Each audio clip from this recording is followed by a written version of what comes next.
बांग्लादेश में हिंदुओं पर हिंसा हो रही है। देश दुनिया उस पर बोल रही है, पर संसद में हलवा किसने खाया जैसे मुद्दे उठाने वाले राहुल गांधी हिंदुओं पर हो रही हिंसा के मुद्दे पर चुप हैं। ऐसी कौन सी मजबूरी थी कि ये लोग वहां पर हिंदुओं और अल्पसंख्यकों की सुरक्षा की बात भी नहीं कर सके। बांग्लादेश समेत विश्व भर में लोग प्रदर्शन कर रहे हैं, पर राहुल गांधी चुप हैं।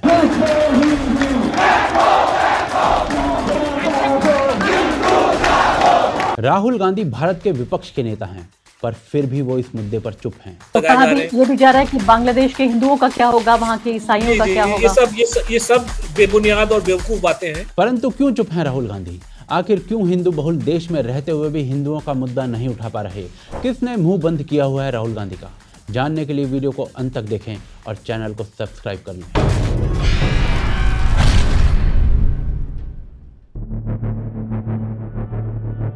देखिए, गजा की घटनाओं पर बोलने वाले राहुल गांधी की बांग्लादेश में चल रही हिंदू घटनाओं पर चुप्पी संसद तक में बहस का विषय बन चुकी है। तो ऐसे में देश को राहुल गांधी की इस चुप्पी का कारण समझना आवश्यक है। पर इस चुप्पी को समझने से पहले यह समझ लेना चाहिए कि बांग्लादेश में हिंदुओं के साथ चल क्या रहा है। YouTube के कारण कुछ शब्द बीप होंगे और कुछ स्क्रीनशॉट्स हल्के से ब्लर, पर आपको समझ सब कुछ आएगा। डेट वाइज समझाता हूँ। 5 अगस्त को बांग्लादेश में शेख हसीना की सरकार का तख्ता पलट हुआ था और वो बांग्लादेश छोड़कर भारत की ओर भागी थी।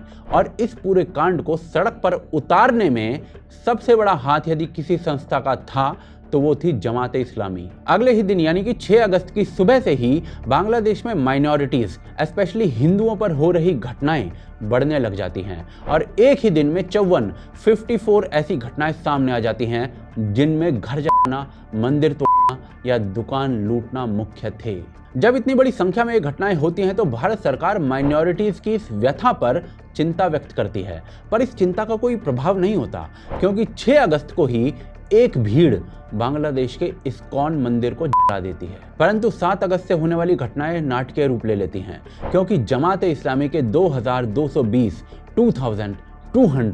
गुंडे जेल से छोड़ दिए जाते हैं जो कदाचित उन घटनाओं को अंजाम देने वाले थे जो विश्व भर में चर्चित हों। 7 अप्रैल को बांग्लादेश के फेमस सिंगर राहुल आनंद का घर फूंक दिया जाता है उन हजारों इंस्ट्रूमेंट्स के साथ जिन्हें राहुल ने स्वयं अपने हाथ से बनाया था। पर जो लोग शेख मुजीबुर रहमान जिन्होंने बांग्लादेश बनाया था उनके पुतले फूंक रहे थे, उनके पुतले तोड़ रहे थे, उनके आगे तबला क्या और सितार क्या। 7 अगस्त की दोपहर होते होते किस क्षेत्र में कितने हिंदू रहते हैं ये लिस्ट बनाई जाने लगी थी। लोगों की पैंट उतरवा कर उनके रिलीजन चेक किए जा रहे थे और इन्हीं खबरों के बीच 8 अगस्त को एक सूचना आती है जिसमें एक शाक्त परंपरा को फॉलो करने वाला काली माता का उपासक 27 सदस्यों वाला परिवार सामने आ रही एक भीड़ को चुनौती देकर भगा देता है। यह हिंदुओं की तरफ से दी गई पहली ऐसी चुनौती थी। दूसरी तरफ भारत सरकार एक समिति बना रही थी बांग्लादेशी हिंदुओं की सुरक्षा के लिए। वहीं बांग्लादेश में दुकान लूट रही थी, महिलाएं यौन शोषण झेल रही थी, गांव जलाए जा रहे थे, हॉस्पिटल्स हिंदुओं को लेने से मना कर रहे थे। 9 अगस्त तक इन घटनाओं की संख्या 205 हो चुकी थी। इन घटनाओं की इंटेंसिटी इतनी थी कि 440 लोग इनमें मारे जा चुके हैं और हिंदू समुदाय सड़क पर उतर चुका है लाखों की संख्या में, जिसका असर पूरे विश्व में हो रहे छोटे बड़े प्रोटेस्ट के रूप में दिख रहा है। इतना सब कुछ हो गया पर भारत के नेता विपक्ष राहुल गांधी लगभग 80% हिंदू बहुल देश में रहते हुए एकदम चुप हैं। एक शब्द इस मुद्दे पर उनके मुंह से नहीं निकला है। प्रधानमंत्री मोदी हिंदू शब्द का प्रयोग करते हुए इस मुद्दे पर रोष व्यक्त कर चुके हैं, पर राहुल गांधी एकदम चुप हैं। यहूदियों के संगठन हिंदू स्थिति पर चिंता जता चुके हैं, पर राहुल गांधी एकदम चुप हैं। बॉलीवुड के इक्का दुक्का एक्टर्स तक इस मुद्दे पर चिंता व्यक्त कर चुके हैं, पर राहुल गांधी एकदम चुप हैं। यह मुद्दा इतना भीषण है कि कम्युनिस्ट पार्टी ऑफ इंडिया तक इस पर चिंता जता चुकी है, पर राहुल गांधी एकदम चुप है। तुलसी गबर्ड जैसे कन्वर्टेड हिंदू तक इस मुद्दे को उठा चुके हैं, पर राहुल गांधी जैसे कोट पर जनेऊधारी दत्तात्रेय कोल के ब्राह्मण हिंदू इस मुद्दे पर चुप हैं। क्या कारण है इस चुप्पी का? चलिए उसे समझने का प्रयास करते हैं। तो बांग्लादेश में हिंदुओं के साथ जो कुछ भी हुआ उस पर हमारे देश के लीडर ऑफ ऑपोजिशन और लीडर्स ऑफ ऑपोजिशन दोनों ही चुप हैं। एक सप्ताह से ऊपर का समय हो गया है हिंदुओं के ऊपर वहां पर अत्याचार होते हुए, परंतु ऑपोजिशन की नींद अभी तक टूटी नहीं है। अखिलेश यादव ने क्रिटिसिज्म होने के बाद आज ट्वीट लिखा और उसमें भी बात ऐसे लिखी कि किसी को बुरा ना लग जाए। अलग अलग नजरिए वाले बहुसंख्यक हिंदू, सिख, बौद्ध, अन्य कई धर्म, पंथ, मान्यता किसी पर भी हिंसा नहीं होनी चाहिए। वो तो भाई साहब नहीं ही होनी चाहिए, पर 1% भी इनके ट्वीट से ये नहीं पता चला कि हिंदुओं पर कितनी बर्बरता हुई है, हुई भी है या नहीं। प्रियंका गांधी ने भी आज ही ट्वीट लिखा और अखिलेश यादव की तरह ही बात ऐसे लिखी गई कि किसी को बुरी ना लग जाए। और राहुल गांधी की तो भी नींद ही नहीं टूटी है। जो राहुल गांधी सभी को हिंदू होने का अर्थ बता रहे हैं आजकल, दूसरों को हिंदू होने का सर्टिफिकेट भी बांट रहे हैं आजकल, और संसद भवन में भगवान शिव की फोटो भी ले जा रहे हैं और उसमें अभय मुद्रा भी ढूंढ रहे हैं, वो राहुल गांधी हिंदुओं पर हुई हिंसा पर चुप हैं। कदाचित इसीलिए राहुल गांधी हिंदुओं को हिंसक बताते हैं। जो लोग अपने आप को हिंदू कहते हैं वो 24 घंटा हिंसा हिंसा हिंसा, नफरत नफरत नफरत, असत्य सत्य असत्य। अब तो संसद में भी राहुल गांधी से डायरेक्टली पूछ लिया गया है कि भाई साहब चुप क्यों हो, परंतु संसद में पूछना भी राहुल गांधी की गहरी नींद नहीं खोल पाया। लेकिन दुर्भाग्य ये है सर कि नेता प्रतिपक्ष और कांग्रेस पार्टी के अध्यक्ष ने ट्वीट जब किया या उनको बधाई जब दी तो हिंदुओं की वहां पर सुरक्षा की कोई बातचीत नहीं की, ना ही उसका उल्लेख किया, ना ही अल्पसंख्यकों की सुरक्षा की बात की। ऐसी कौन सी मजबूरी थी कि ये लोग वहां पर हिंदुओं और अल्पसंख्यकों की सुरक्षा की बात भी नहीं कर सके। ये भी सही है भाई साहब, राहुल गांधी रोज ट्वीट लिख रहे हैं, रोज वीडियोस बना रहे हैं। उन्होंने वायनाड से लेकर ओलंपिक्स और हैप्पी बर्थडे येचुरी तक सब कुछ लिखा है, परंतु हिंदुओं के ऊपर जो कुछ भी बर्बरता वहां पर हो रही है वो उन्हें अभी तक दिखी ही नहीं। हिंडनबर्ग ने रिपोर्ट निकाली और घंटों के बाद राहुल गांधी की वीडियो उस पर आ गई, लेकिन हिंदुओं को वो बांग्लादेश में देख ही नहीं पा रहे हैं। और जब यही बात कांग्रेस के प्रवक्ता से पूछी गई तो कांग्रेस के प्रवक्ता बोले, ये तो भाई बांग्लादेश का आंतरिक मामला है, हमें क्या लेना देना। निखिल जैन ने क्या कहा, उनका शब्द सुने आपने? वो कह रहे हैं कि अंतर्राष्ट्रीय मामले होते हैं, अंतर्राष्ट्रीय मामलों में संजीदगी दिखानी चाहिए। पर गाजा पर राहुल गांधी ने ट्वीट लिखे, वो गाजा फिलिस्तीन और इजराइल का आंतरिक मामला नहीं था। अभी राहुल गांधी ने 2 दिन पहले इन लोगों से मुलाकात की, अगले ही दिन ये लोग गाजा की सॉलिडारिटी के लिए दिल्ली में प्रोटेस्ट कर रहे थे। प्रियंका वाड्रा ने गाजा के लिए अपनी आत्मा बाहर निकाल दी और लंबा चौड़ा ट्वीट लिखा। उन्होंने लिखा कि उन्हें भारत पर शर्म आ रही है कि उन्होंने इजराइल पैलेस्टीन मामले में वोट नहीं किया, तटस्थ रहे।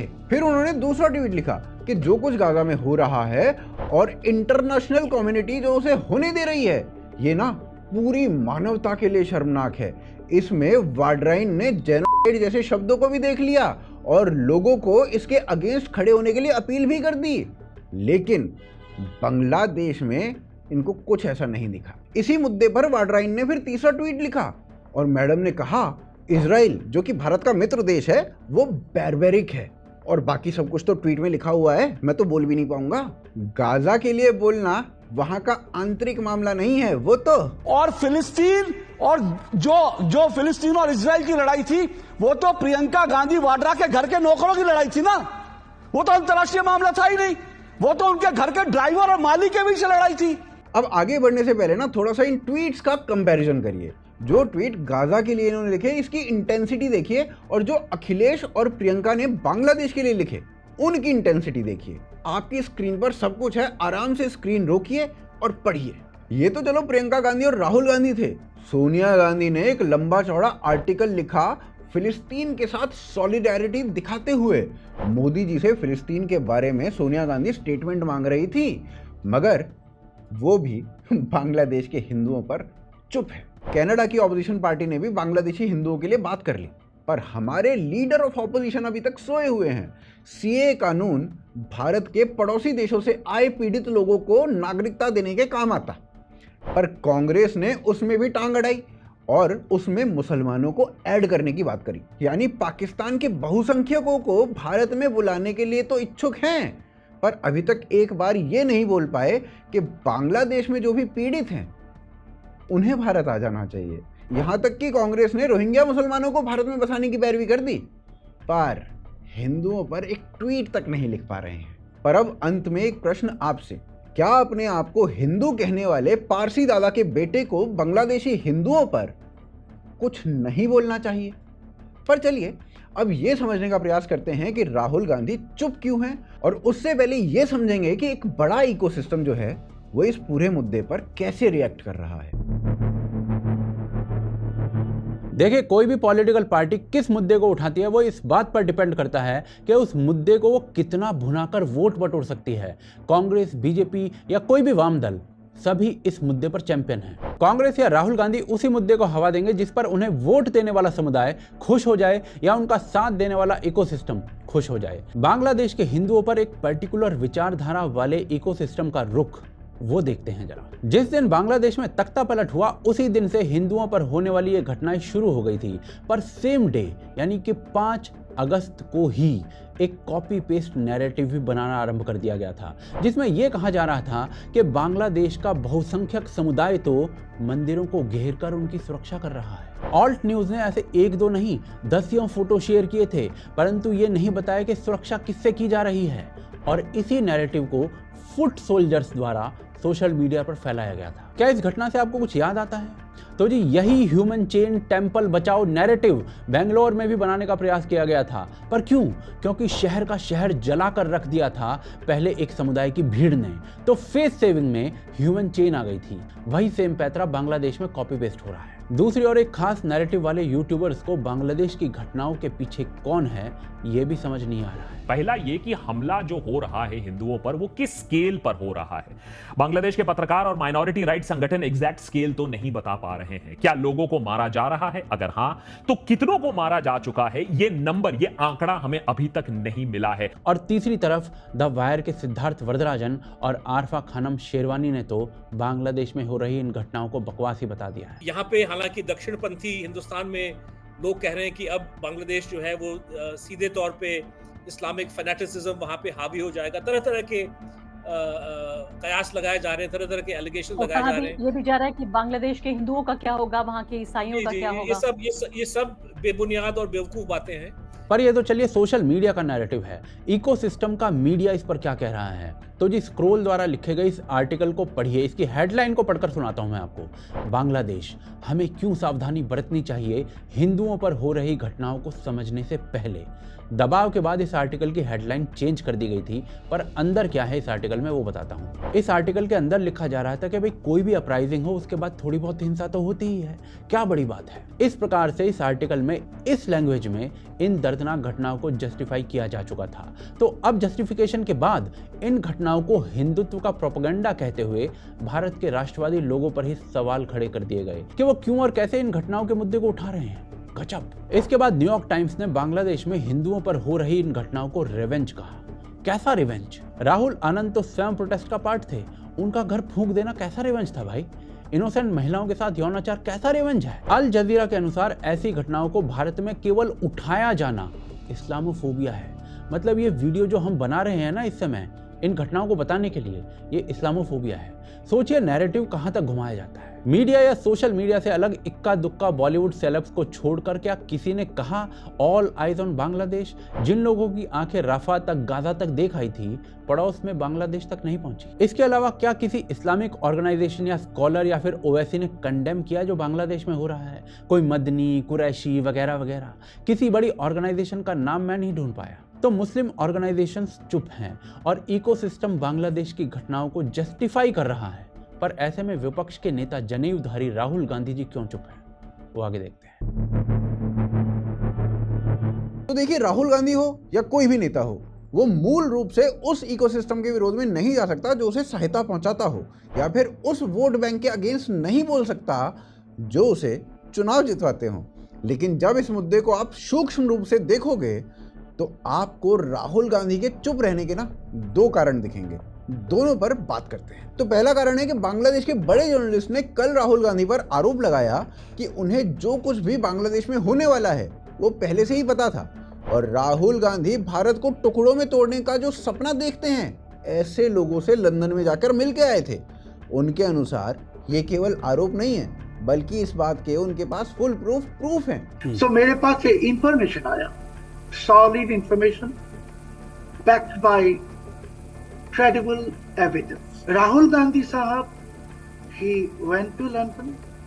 When, I don't know, he went to London, or I may not say now when. He met Tariq Rahman, acting chairperson of Bangladesh Nationalist Party (BNP). And ये तारिक रहमान कौन है?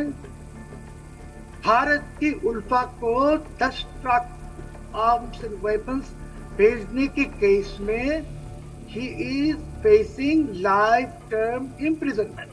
So Rahul Gandhi Sahab has technically met a person who poses serious threat to India's national security. और यदि आज की date में आप social media को देखेंगे तो आपको भारत के 7 सिस्टर्स को बांग्लादेश का हिस्सा दिखाते हुए मैप सर्कुलेट होते हुए दिखेंगे, और ये मैप्स बांग्लादेश के टीवी पर डिस्कस हो रहे हैं। ऐसा कहना भी ना इन्हीं जर्नलिस्ट का है।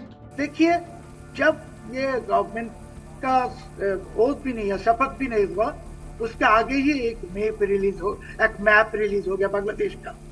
उस मैप में दिखा रहा है कि कल वेस्ट बंगाल और 7 sister is part of Bangladesh. और यही जर्नलिस्ट ये भी बताते हैं कि जो कुछ भी बांग्लादेश में हुआ वो तो इनके प्लान का बहुत छोटा सा हिस्सा था, असली काम तो भारत में होना है। बांग्लादेश इज नथिंग भाई, Bangladesh is a very small country. ये खेल का जो शुरुआत अभी बांग्लादेश से हुआ, लॉन्चिंग पैड, मेन खेल होगा भारत में, इनका टारगेट भारत है। अब जब बांग्लादेश में ये सब कुछ हुआ तो भारत में इस इकोसिस्टम के लोगों ने कहा काश ऐसा भारत में भी हो जाए। ना केवल नॉर्मल इकोसिस्टम के लोगों ने बल्कि कांग्रेस के बड़े बड़े नेताओं ने भी ये सब कुछ कहा, जैसे मणिशंकर अय्यर। शक पैदा हुआ लोगों के मन में बांग्लादेश में कि ये फ्री एंड फेयर इलेक्शन है क्या, वैसे ही शक यहाँ भी आने लगे हैं। वहाँ तो उभर गए हैं लेकिन यहाँ भी वो शुरू हो गए हैं। सलमान खुर्शीद ने भी भारतीय मुस्लिम समुदाय को भड़काते हुए यही सब कुछ करने का आह्वान किया जो बांग्लादेश में हुआ, ऑब्वियसली थोड़ा इनडायरेक्ट वे में। It's important to know that we disappointed young Muslims of this country. When I say we, I include people who call themselves Muslim leaders. We disappointed young Muslims in this country to the extent that they decided that they would take the law into their own hands. First it happened in Kashmir, then it happened in different parts of India. And we went through the most horrifying pictures of what they did to themselves as they did to many people. Sunday को आपने देखा कि राहुल गांधी ने भारत के लोगों से appeal की थी कि भारत के स्टॉक मार्केट में पैसा मत लगाओ। बांग्लादेश में भी कुछ ऐसा ही हुआ था जब बांग्लादेश में इस सब की शुरुआत हुई थी। वहां की भी ऑपोजिशन पार्टी कुछ ऐसा ही कह रही थी। तो ये लोग पहले कहा कि बांग्लादेश में रेमिटेंस भेजना बंद करो। आपने भी कहा, मैंने सुना था राहुल गांधी साहब ने कहा कि स्टॉक मार्केट में इन्वेस्टमेंट मत करो। ठीक ऐसे ही 2 साल आगे इन्होंने कहा बांग्लादेश में फॉरेन करेंसी रेमिटेंस भेजना बंद करो, so that economy is affected. ये सब करने का अर्थ ये है कि इकोनॉमी को चरमराना था, जो अंत में सत्ता परिवर्तन की ओर ले जाता है। इकोसिस्टम भी यही चाहता है और राहुल गांधी भी सत्ता परिवर्तन ही चाहते हैं। तो ऐसे में जो इकोसिस्टम राहुल गांधी की सत्ता परिवर्तन में हेल्प कर रहा है, राहुल गांधी उनके खिलाफ कैसे जाएंगे भाई। अब दूसरे कारण पे आते हैं, वो है वोट बैंक। मुस्लिम वर्ग वर्षों से कांग्रेस को वोट कर रहा है। 2009 में 38%, 2014 में 38%, 2019 में 30% मुस्लिम वोट कांग्रेस को मिला। और इतने बड़े वोट बैंक के लिए कांग्रेस तुष्टीकरण करती रही है। इंदिरा गांधी ने तो फॉर्मली भारत को मुस्लिम वर्ल्ड का पार्ट बनाने के लिए एक आवेदन तक लिख दिया था। वो तो इंदिरा गांधी से गलती ये हो गई कि उसने एक सिख के थ्रू बात कराई, ना कि मुसलमान के थ्रू। और यदि वैसा हुआ होता तो आज हम इस्लामिक ऑर्गेनाइजेशन कोऑपरेशन का हिस्सा होते, और क्या पता पूर्णतः इस्लामिक भी। फिर राजीव गांधी ने शाहबानो केस में सुप्रीम कोर्ट का ऑर्डर पलट दिया और कट्टर इस्लामिस्ट्स को अपील करने के लिए घुटने टेक दिए। फिर नरसिम्हा राव ने वक्फ एक्ट 1995 दिया, और फिर मनमोहन सिंह ने समुदाय विशेष पर भारत के संसाधनों का पहला हक बता दिया। और सोनिया गांधी जी के समय तो उनके कहने पर कांग्रेस एक कम्युनल वायलेंस बिल लेकर आई, जिसमें यदि 2 गुटों में तनाव होता तो दोषी मेजॉरिटी को ही माना जाता। अब इस सब को सोचते हुए ये सोचिए कि राहुल गांधी कैसे ऐसे में बांग्लादेशी हिंदुओं का मुद्दा उठा सकते हैं। भारत के लगभग 80% हिंदुओं के मन का मुद्दा राहुल गांधी क्यों उठाएंगे? हिंदू उनका वोट बैंक थोड़ी है, और उसे कल नुकसान होता हो तो भाई आज हो जाए, क्या ही फर्क पड़ता है। लेकिन राहुल गांधी इस मुद्दे को उठाएं या ना उठाएं, हम उठाएंगे। यदि आप भी इसे उठाना चाहते हैं तो इस वीडियो को अवश्य शेयर करें, चैनल को सब्सक्राइब करें और हमारे कार्य को सपोर्ट करें पेट्रियन और यूपीआई के माध्यम से। साथ ही साथ जो वीडियो आपको स्क्रीन पर दिख रहा है उसे अवश्य देखें, ये आपको हिंडनबर्ग मुद्दे का सत्य बताएगा। पुनः मिलते हैं अगले किसी एपिसोड में। धन्यवाद। जय हिंद, जय भारत।